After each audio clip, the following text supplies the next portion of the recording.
memohon kepada Yang Mulia Majelis Hakim untuk memutuskan: 1. Menerima seluruh nota keberatan dari tim penasihat hukum terdakwa. 2. Menyatakan surat dakwaan nomor registrasi perkara PDM 244-10-10/2022 tanggal 5 Oktober 2022 batal demi hukum. Memerintahkan jaksa penuntut umum untuk menghentikan pemeriksaan perkara nomor 796-PIT-B-PN Jakarta Selatan. 4. Memerintahkan jaksa penuntut umum untuk membebaskan terdakwa dari tahanan. 5. Memulihkan nama baik, harkat dan martabat terdakwa dengan segala akibat hukumnya.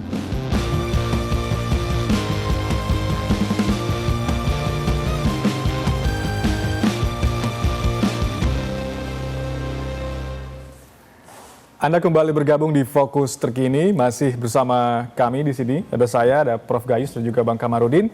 Kita masih membahas mengenai adu kuat di meja hijau dalam kasus pembunuhan berencana Brigadir Yosua. Kali ini kami terhubung dengan orang tua Brigadir Yosua Huta Barat di Jambi, Pak Samuel Huta Barat. Pak Samuel, selamat malam. Selamat malam. Baik. Pak Samuel, Anda dan keluarga tentu mengikuti proses ini dari awal hingga saat ini di proses persidangan. Bagaimana Anda melihatnya sampai saat ini, Pak, proses yang sedang berjalan? Mulai hari Senin memang kami mengikuti dengan istri saya proses persidangan. Yang mutlak kami ikuti hari Senin kemarin dengan penuh. Di sana dengan transparan jaksa penuntut umum membacakan dakwaan terhadap Ferdy Sambo. Oke, Pak Samuel, keluarga tetap dengan kepercayaan bahwa tidak pernah ada pelecehan seksual yang terjadi, yang diduga dilakukan oleh anak Anda, almarhum. Ya, soal alibi orang itu ya saya anggap alibi pelecehan seksual. Seperti yang sudah dipatahkan oleh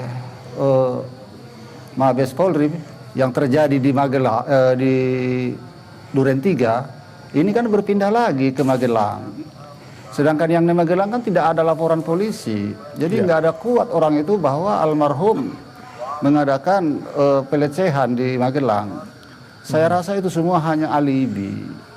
Memang sengaja orang itu membangun ini untuk mengubah suasana, itu pendapat saya.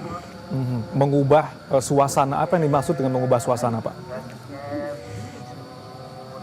Mempengaruhi ya masyarakat luas. Ya. Selama ini kan masyarakat luas sangat begitu antusias Ingin mendukung membentuk kita. opini lain begitu ya, terkait dengan Brigadir J. Iya, membentuk opini-opini lain di publik. Oke. Pak Samuel, kemarin Richard Eliezer juga sudah menyampaikan permintaan maaf, dan saya tentu kita juga sudah mendengar bahwa keluarga menerima permintaan maaf tersebut.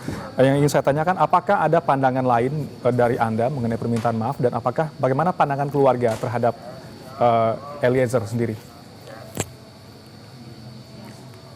Pandangan saya terhadap Eliezer ya, memang dia sudah mengakui semua kesalahannya. Apa yang dia perbuat terhadap almarhum Joshua sudah dia paparkan kemarin di hadapan media, bahwa dia melakukan semua itu tindakan terhadap almarhum Joshua itu atas perintah atasan ataupun perintah Ferdy Sambo. Jadi dalam hal ini itu bukan dari kemauan, dari lubuk hati dia. Oke. Jadi memang itu yang sangat kami tunggu-tunggu, pengakuan dia itu. Baik, dan keluarga sudah menerima dengan ikhlas permintaan maaf yang tadi disampaikan oleh Eliezer. Soal permintaan maafan dia itu memang kita diajarkan di agama kita bahwa kita saling memaafkan. Baik. Tapi sekarang ini persoalan ini kan sedang berjalan di ranah hukum. Baik, mari kita ikuti prosesnya begitu ya, Pak Samuel.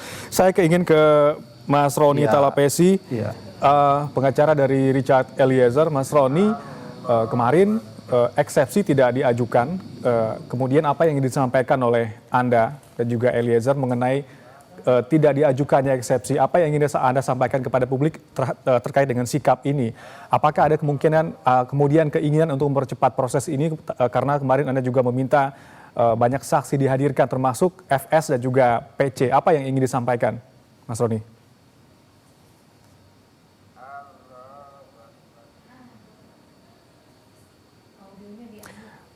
Ya, Mas Roni, mohon maaf kami tidak bisa mendengar audio, mungkin bisa di-unmute terlebih dahulu. Iya. Ya, silakan. Selamat malam Pak Samuel.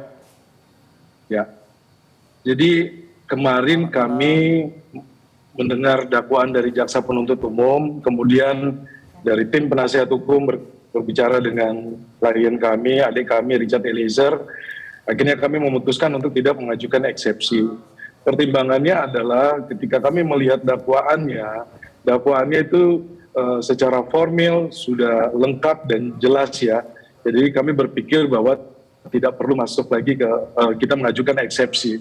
Karena kami kemarin juga meminta supaya langsung masuk kepada agenda pembuktian.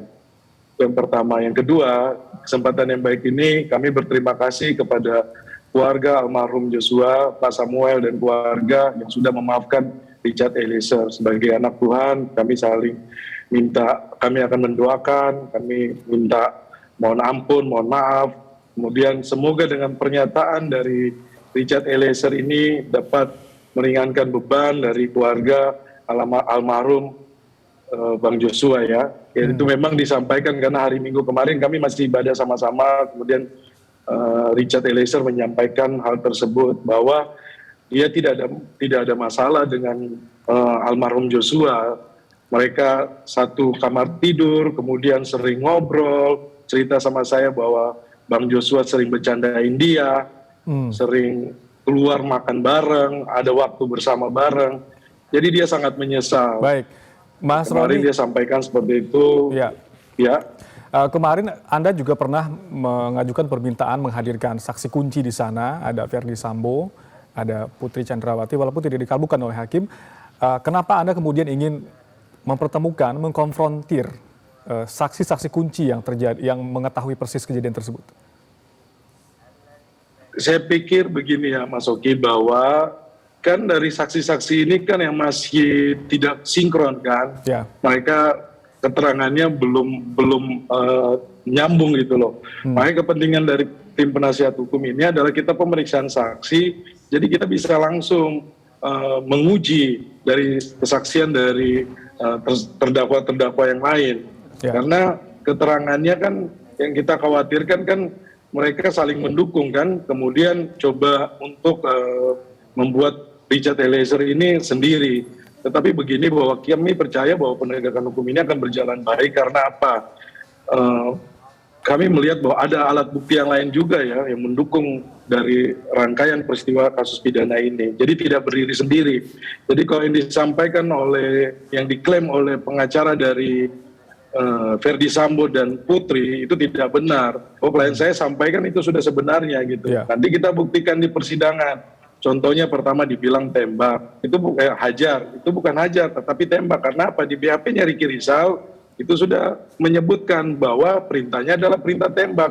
Kalau di klien saya lebih jelas lagi, perintahnya adalah perintah tembak. Perintah tembak. Dan bunuh. Itu jelas sekali. Baik, Mas Roni, Iya. jaksa beranggapan... Kemudian kan dibantah bahwa tidak memakai sarung tangan. Tapi kalau klien saya kan menyatakan bahwa dia melihat Verdi Sambo memakai sarung tangan. Kemudian disampaikan juga, dibilang kan tidak membawa pistol kan. Tetapi kan di keterangan klien saya bahwa senjata dari almarhum itu diserahkan kepada Verdi Sambo di lantai 3. Nah, dalam rekonstruksi yang kemarin kalau teman-teman mengamati bahwa ada di depan rumah Duren 3 yang pistol jatuh, itu bukan peran pengganti ya, itu diperankan sendiri oleh Verdi Sambo. Kok tiba-tiba yang terakhir ini membantah gitu loh. Mas Roni, itulah nanti kita uji sama-sama di persidangan.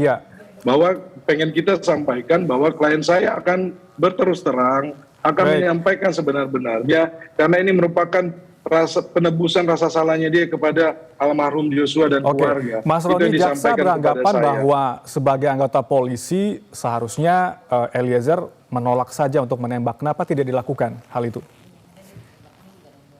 Saya berulang-ulang tanya kepada Richard Eliezer, dalam situasi itu situasi yang memang tidak bisa mengelak, waktunya sekitar 15 menit, 10 sampai 15 menit. Dan dia itu coba untuk menghindar sebenarnya, sampai dia berdoa, Tuhan kalau boleh ini jangan terjadi nih, batalkan ini. Sampai berdoa loh, itu. Nanti kita sampaikan di persidangan. Dia waktu terima perintah itu sudah memang karena orang terakhir yang dipanggil. Nah, sampai berdoa supaya Tuhan berarti ketuk memang hatinya Verdi Sambo, Richard tidak ada pilihan lain sebagai bawahan ya? Itu disampaikan kepada saya. Oke, baik. Saya ingin menyapa Mas Miko Ginting. Mas Miko, apakah sudah bergabung bersama kami? Ya, sudah Mas. Mas Miko, Komisi Yudisial juga memantau jalannya persidangan, bahkan dari awal kasus ini diungkap hingga saat ini ada di proses persidangan. Bagaimana KAI memandang hal ini, proses ini yang sedang berlangsung, Mas? Ya, pertama tentu kita mengapresiasi ya kesiapan dari pihak Pengadilan Negeri Jakarta Selatan. Banyak sekali kekhawatiran yang kita dapatkan ya, kita simpulkan di awal persidangan, tapi kemudian kita bisa lihat bahwa persidangan berjalan dengan lancar. Memang ada beberapa kericuan-kericuan kecil ya yang terjadi karena berdesakan di ruang sidang dan sebagainya begitu ya. Tapi saya kira secara umum kita bisa mendapatkan bahwa proses persidangan berjalan dengan baik dan lancar. Itu yang pertama. Yang kedua, saya kira juga pembuktian itu kan akan terjadi di persidangan ya. Jadi bukan di luar persidangan, sehingga semua tadi yang disampaikan fakta ya menurut semua pihak itu akan dibuktikan di persidangan begitu. Nah, dalam rangkaian itu sebenarnya kemandirian hakim menjadi penting karena itu yang akan menentukan ya kan, yang akan menilai bahwa apakah fakta itu benar, apakah perbuatan itu benar, dan apa konsekuensi dari sebuah perbuatan itu gitu ya. Dan disitulah kemandirian hakim akan bekerja. Untuk itu semuanya saya kira juga saya juga mengapresiasi banyak semua pihak yang menahan diri dan memberikan kepercayaan kepada pengadilan untuk kemudian membuktikan peristiwa ini dengan sebenar-benarnya. Mas Miko, yang berikutnya sebenarnya yang menjadi penting adalah apakah ada kemungkinan ada intervensi terhadap hakim, termasuk juga massa atau publik saat ini yang juga menyuarakan di berbagai platform media sosial dan lain sebagainya? Apakah juga akan menjadi pertimbangan? Saya kira ya kita belum bisa menyimpulkan sampai ke situ ya, karena kita juga dari Komisi Yudisial masih melakukan pemantauan secara ketat begitu ya, baik yang tampak dengan atribut Komisi Yudisial maupun secara inkognito begitu ya, baik di dalam maupun di luar persidangan. Nah, tapi sejauh ini saya kira semuanya berjalan dengan baik, para pihak juga membuktikannya di persidangan begitu. Nah, ini di luar persidangan ini yang ingin saya katakan bahwa yang penting juga dijaga adalah integritas pembuktian. Saya paham bahwa ini kan strategi pembuktian ya, bagaimana kemudian tim kuasa hukum misalnya dari Verdi Sambo dan Putri itu mengajukan eksepsi, kemudian mengajukan replik gitu ya nanti ya. Dan sementara Bang Roni misalnya dari Baradae itu tidak mengajukan eksepsi misalnya, sehingga kan momen pembuktiannya didahulukan kepada Bang Roni gitu ya sebagai penasihat hukum. Nah ini karena bahan-bahan pembuktian utamanya adalah keterangan saksi, ini kan saksi sama-sama saja, faktanya kan sama kan sebenarnya. Nah sehingga yang perlu dijaga adalah bagaimana keterangan itu tidak tercemar satu dengan yang lain gitu. Jangan kemudian saksi yang satu kemudian sudah diperiksa, lalu kemudian ada saksi yang berikutnya yang ingin memberikan keterangan terpengaruh gitu ya. Nah, dengan keterangan saksi yang sudah diperiksa tersebut. Nah, ini yang kemudian juga sedang dipikirkan secara matang, saya kira oleh pihak majelis, apakah persidangannya akan disiarkan secara langsung. Jadi ini bukan soal terbuka atau tidak terbuka. Terbuka, persidangannya terbuka untuk umum kan, sepanjang ada alasan-alasan lain untuk ditutup gitu ya. Tapi ini persoalannya adalah apakah disiarkan secara langsung atau tidak disiarkan secara langsung. Gitu. Saya kira demi integritas pembuktian itu, saya kira ada beberapa tahapan yang perlu ditutup untuk tidak disiarkan secara langsung gitu ya. Bukan tidak dibuka persidangannya untuk umum, karena tapi tidak disiarkan. Ketakutan saksi ini semata-mata untuk menjaga integritas pembuktian. Dengan dengan penyampaian dari saksi lain dan dengan tidak diajukannya eksepsi, kita yakin bahwa Richard dan Mas Roni juga sudah siap dengan pembuktian, begitu ya. Nanti saya akan tanyakan ke Prof. Gayus ini mengenai motif. Seberapa penting sebetulnya motif harus diungkap dalam sebuah kasus, termasuk kasus ini juga pembunuhan Brigadir J, begitu ya. Nanti kami akan kembali, Prof. Usai jeda kami kembali.